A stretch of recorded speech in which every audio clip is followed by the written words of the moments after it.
Hola, bienvenidos. Yo por acá nuevamente. Mi nombre es Cristian Ramírez, psicólogo y técnico y especialista en intervenciones asistidas con animales.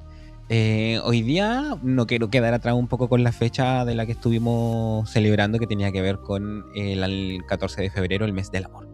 Así que hoy día vamos a hablar un poquitito de el amor. Vamos a tomar una perspectiva a lo mejor un poco más psicológica, una perspectiva neuropsicológica también, y también vamos a sacar ejemplos desde los animales, por supuesto. Em, Primero vamos a definir qué es el amor, po, cómo empieza, cómo se transforma, todo desde una comparación con el mundo animal y cómo también los animales nos enseñan a vivir el amor, po, porque pensamos que también los animales no viven el amor igual que nosotros, es un amor distinto. Sé que muchos no, a lo mejor dirán, no, si los animales cómo van a amar. Todos los que tenemos animales sabemos que los animales tienen una forma de amar distinta a la de nosotros, no es la misma entrega. Pero vamos entrando un poquitito en materia. ¿Qué es el amor? Según la Real Academia de la Lengua Española, que lo tengo anotadito, es un sentimiento intenso del ser humano que, partiendo desde su propia insuficiencia, necesita y busca el encuentro y unión con otro ser. También lo describe como afecto, entrega y esa energía que nos completa. Desde la psicología, el amor es un conjunto complejo de emociones, comportamientos y cogniciones que incluyen aspectos como la intimidad, la pasión, el contacto físico y el compromiso de permanencia. Es un mecanismo que ha evolucionado a lo largo del tiempo para asegurar la supervivencia de la especie. Esta supervivencia, de alguna otra manera, es lo que nos mantiene hoy día. Pensemos que, por ejemplo, en el caso de los pingüinos o los albatros, el compromiso que se hace de monogamia tiene que ver con la crianza y la reproducción, un poco para que la especie sobreviva, que es lo que nos pasa un poco ahora. Entonces, creo que el amor en este momento también es un poco más cultural. Hay que decidir estar enamorado, hay que tener ese, ese poder, esa fuerza de voluntad de decir, ¿sabéis qué? Yo voy a decidir y tener permanencia con esta persona. Eso. Después de esto tenemos que distinguir un concepto que es el enamoramiento. Yo creo que todos nos hemos sentido un poquitito enamorados de alguna otra manera o irracionalmente enamorados en alguna etapa de nuestras vidas. Ese es el enamoramiento, donde está la química full en nosotros, donde todo esto se siente casi como que si fuera una droga, pero es una etapa. Aquí hay una autora que se llama Dorothy Tenov que llamó a parte de esta etapa la limerencia, que sería una especie de idealización respecto de la química intensa que hay en el cuerpo humano. El amor en sí, más allá de esta pasión inicial, tiene que ver con un lazo estable, maduro y consciente. Tiene que ver con la elección. Tiene que ver de que después de que baja toda esta hormona, toda esta química dentro de nosotros, se mantiene la decisión consciente de querer estar con esa persona. Aquí podemos hablar un poquitito de Robert Stein con la famosa teoría del triángulo del amor. En este triángulo del amor se distinguen tres componentes básicos, que sería la pasión, la atracción física inicial que se da, la intimidad, que sería la conexión emocional que surge posterior, ya cuando nos conocemos, cuando empezamos a conversar y sabemos un poquitito cuáles son los intereses y los gustos del otro, y luego viene el compromiso, que es la decisión de quedarse con esta persona. Eso yo creo que es un poco difícil en algunas circunstancias, entendiendo de que estamos sometidos a constante estímulo. Entonces, cuando estas tres cosas se juntan, la intimidad, el compromiso y la pasión, tenemos un amor consumado y estable. En el libro Amor, Pasión y Deseo de Luis García expande este triángulo del amor a un pentágono del amor, agregando el afecto y el interés. El afecto entendiendo de que necesitamos tener este contacto y este querer estar con el otro, el desear que esté bien, el desear estar juntos. Y además agrega el interés, porque muchas veces ocurre de que no nos sentimos lo suficientemente interesados a lo mejor por lo que está haciendo nuestra pareja. Entonces eso también merma un poco el amor. Tiene que ver con la curiosidad y la admiración por el otro. Yo he escuchado muchas veces en sesiones ahí con mis pacientes de que necesitan sentir admiración con sus parejas. A veces se sienten desilusionados porque estas personas no son lo suficiente para lo que ellos quieren. Ahí hay que pensar un poco también en las expectativas que tenemos cada uno del amor. ¿Qué buscamos? Ahí en este libro que yo les digo, si lo pueden ver en un tiempo, Amor, Pasión y Deseo, hay un listado para hacer respecto de un test para hacer el amor. Si hay algún interesado podemos conversarlo más adelante. Ya que estamos definiendo también el amor, es importante mencionar de que a través del tiempo también se ha estudiado el amor. Particularmente en el año 1973, John Alan Lee describe 6 tipos de amor. El eros, que es un amor pasional, un amor donde priman más que nada los instintos que es la primera etapa del amor, que también nosotros lo vemos reflejado en los animales. Por ejemplo, los pavos reales tienen ese tipo de amor pasional. Entonces, pues vemos de repente cuando estamos tranquilos por la vida a una pareja de perros, un perro y una perra también, con un amor muy instintivo, muy del eros, muy desde la hormona. Luego viene Jonan Alan Lee, también describe el amor del ludus, que sería un amor un poco más lúdico, un amor que nos lleva al compartir tiempo con el otro, un juego que se pueda provocar, no necesariamente con un acto erótico. Es poquitito, por ejemplo, parecido a lo que hacen los delfines. Ellos tienen un amor más de este tipo. Y después tenemos el storge o storche, no sé cómo se pronunciará bien, ahí me corregirán, que tiene a ser un amor mucho más amistoso, un amor como de compañerismo. Esto lo podemos observar tanto en humanos como en animales. Los animales, por ejemplo, en los elefantes que están en manada, que ellos logran desarrollar un amor en común, donde se protegen entre todos. También tenemos un amor un poco más maniático, un poco más obsesivo, que sería el amor de la manía, que tiende a ser un amor un poco más posesivo. Aquí creo que hay algunos cuervos que tienden a tener amores un poco más posesivos. Tenemos un amor, el quinto tipo de amor sería un amor más pragmático, que este se conoce como el amor pragma, que sería un amor un poco más conciso, más real. Las cosas se tienen que hacer porque se tienen que hacer y así es como es. Ahí vamos a ir dilucidando qué amor tenemos cada uno de nosotros, cuáles son los estilos y tipos de amor con los que nos sentimos más cómodos de recibir y a lo mejor cuáles son los que nosotros damos. Luego tenemos el ágape, que sería un amor un poco más altruista, un amor que da por entregar, un amor que de repente dicen, oye, todas las personas se aprovechan de mí. Siento que no tengo ninguna pareja que de alguna otra manera esté conmigo, juguemos el mismo juego. A lo mejor estamos entregando mucho, puede que tengamos ahí un tipo de amor más parecido al ágape. Y se incorpora, no por Alan Lee, pero sí incorporamos también el amor altruista, que sería el amor propio, que tiene que ver con que si uno está bien con uno mismo, puede entregar mejor amor al resto, puede buscar una mejor conexión con el otro, porque se da cuenta de cuáles son nuestras falencias y podemos seguir adelante. Esto lo vemos un poquitito en los gatos. Ahí los gatos tienden ese amor más altruista, donde ellos saben que son dueños y señores de nuestros hogares. Al final, todos estos tipos de amor, la conceptualización del amor nos lleva a algo. ¿Qué buscamos con el amor? ¿Qué queremos del amor? Al final, lo que la mayoría de las personas pudieran estar buscando tiene que ver con estabilidad, con tener un amor estable, un amor maduro, con tener ese compañero o compañera que nos pueda apapachar, que nos pueda apañar, que nos pueda sacar adelante cuando estamos mal. Creo que todos buscamos ese tipo de amor. Al final, lo que buscamos con todo esto, con el estudio y la conceptualización, es que las personas de alguna u otra manera buscan un amor estable, maduro y duradero. Algo que la haga sentir bien, que la haga sentir cómoda, que nos haga sentir cómodos. Que nos podamos reír de la vida aun cuando las cosas estén complejas. Que podamos tener ese apoyo a veces incondicional e irrestricto para poder salir adelante. Eso es parte del amor. Lo que podemos ir sacando en limpio es que necesitamos los seres humanos un amor estable, duradero y maduro. Algo que nos permita sentir esa seguridad, tener ese apego de que estamos con alguien.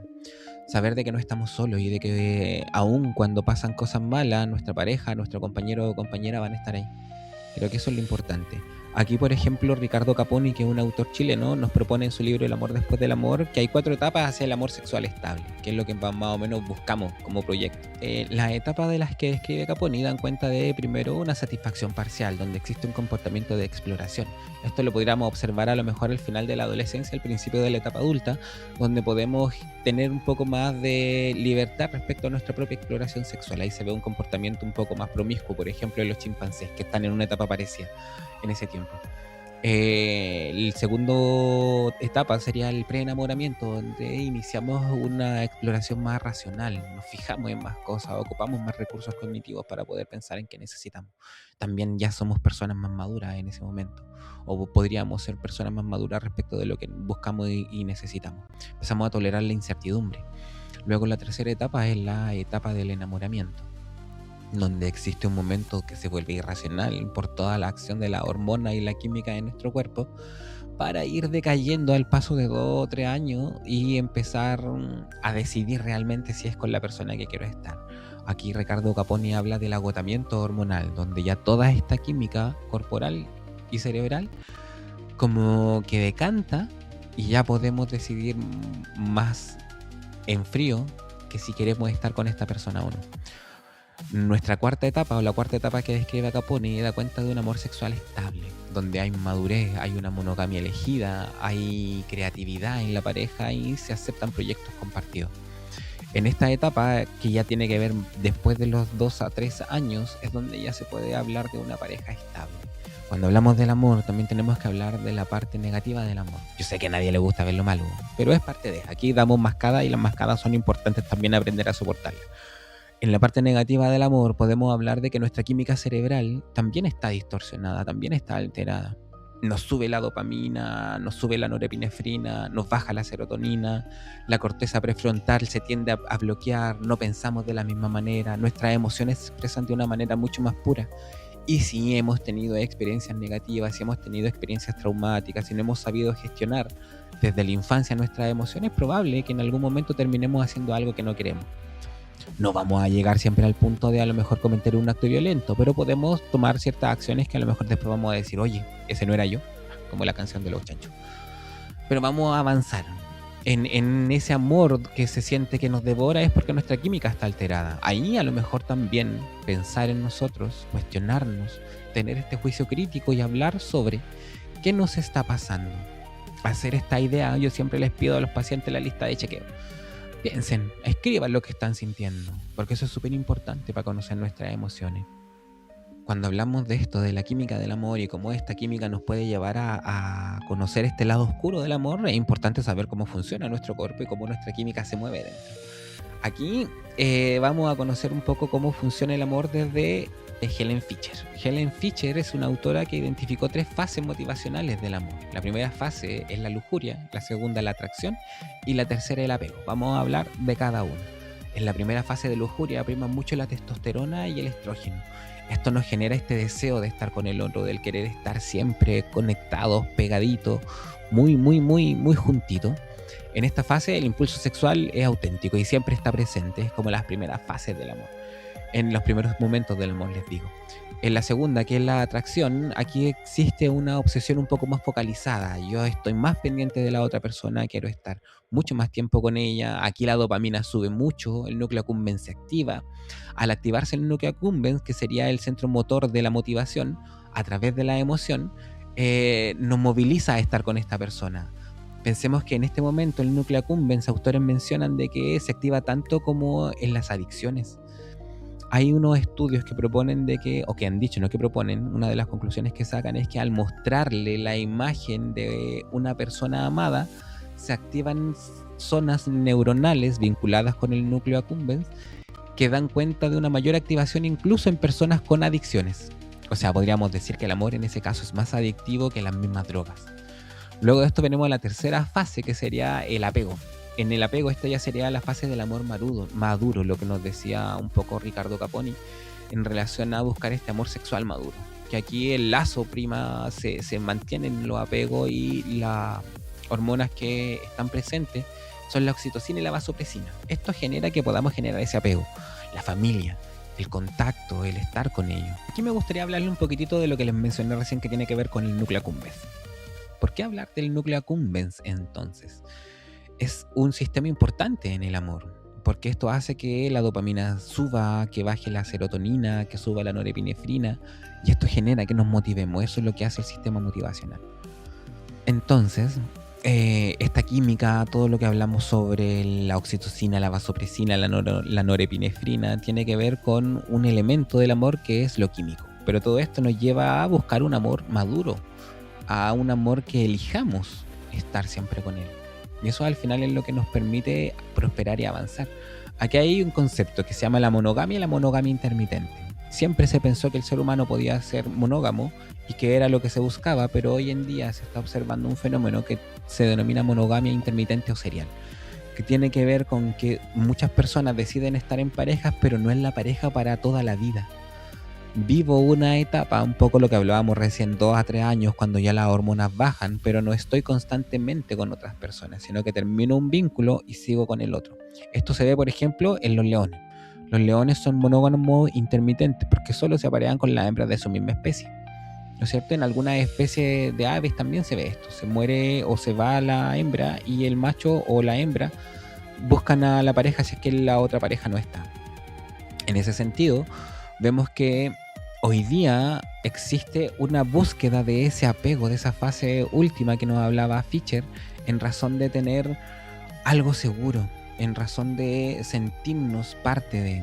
Y aquí un poco la conducta y el comportamiento gregario de los mamíferos. Buscamos tener ese vínculo, buscamos tener ese apego, buscamos estar con el otro. Cuando hablamos de la química del amor y todo esto, esto es solo la mitad o 3/4 del amor. Hay que pensar de que todo esto lo que nos hace es querer buscar un amor estable, un amor compañero, un amor maduro y elegido, como nos menciona Caponi. Pasar de ese amor irracional a ese amor maduro y elegido es lo que de alguna otra manera buscamos los seres humanos. ¿Para qué? Para sentirnos bien. Para tener esta idea de estar tranquilos y en familia. Somos seres gregarios, somos seres que buscamos estar con personas. En ese sentido, lo que buscamos es estar con gente que nos haga surgir y estar adelante.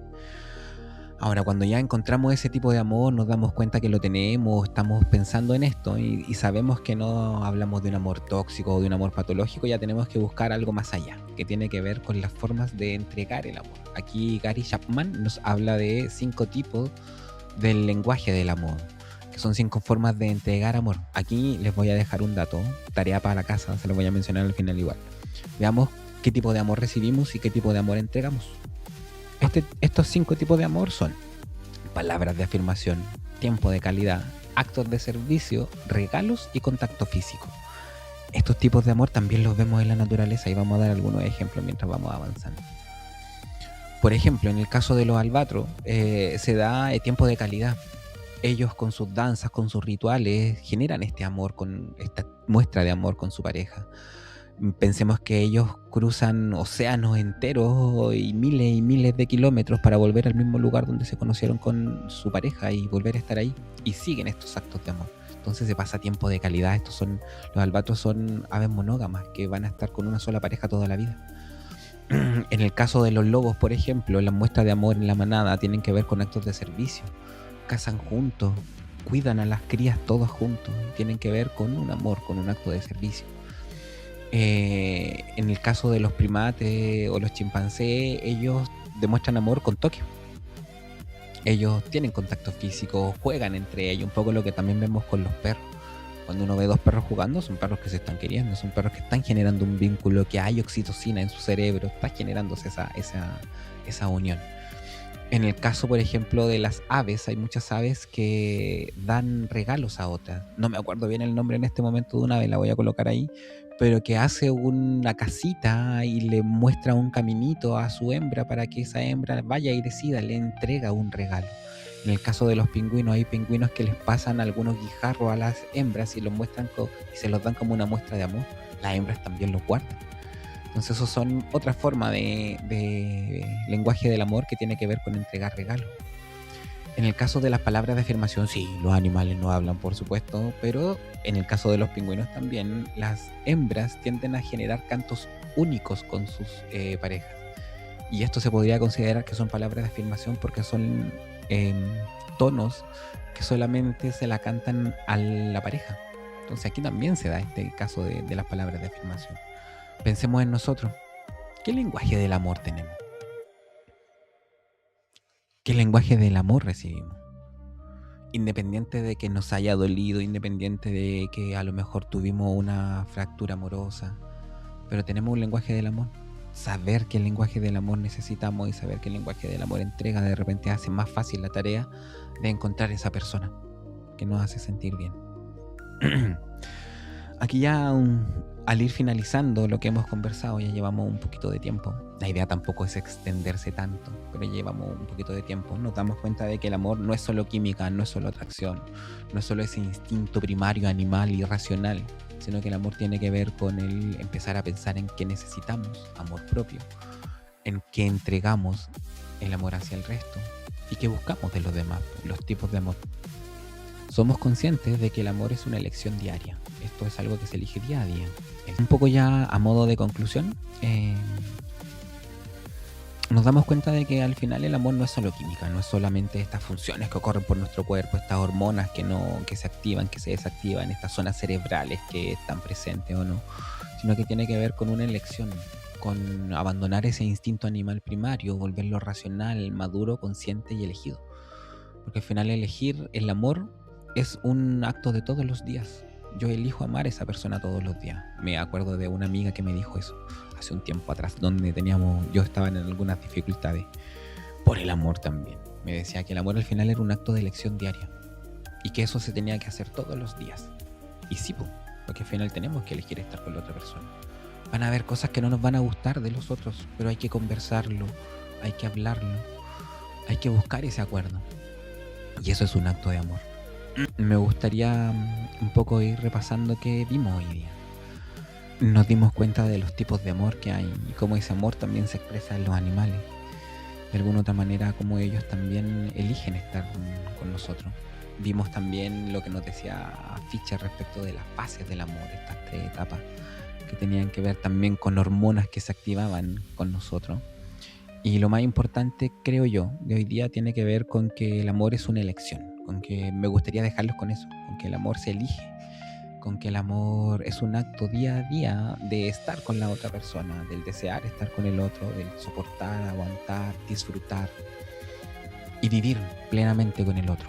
Pero no significa que no existan las dificultades, porque las dificultades hay, pero tenemos que saber sobrellevarlas. En ese caso, hay un poquitito de la sección ¿qué hacer en caso de? ¿Qué hacer en caso de si estoy sufriendo por amor? Uno, verte, saber que eso está pasando, hacerlo consciente. Creo que eso va a ser una constante a lo mejor en todos los capítulos que podamos ver, pero siempre tenemos que ser conscientes de lo que nos está pasando. Somos conscientes de lo que nos pasa, buscar apoyo en nuestros familiares, en nuestros amigos. Si es que ya más allá no nos funciona nada, tenemos que buscar apoyo profesional. Divertirnos, hacer cosas que salgan de nuestra rutina, hacer ejercicio nos ayuda a salir de estos duelos del amor. ¿Qué pasa si nosotros nos damos cuenta que nuestra forma de amar no es la mejor? Ahí también observarnos, buscar el apoyo, anotar las cosas que nos hacen sentir bien. Si es que sentimos que le hacemos daño a las demás personas, conversar con los profesionales correspondientes, con los psicólogos, con los psiquiatras en el caso de ser necesario. Al final lo que buscamos es estar bien y no hacer daño.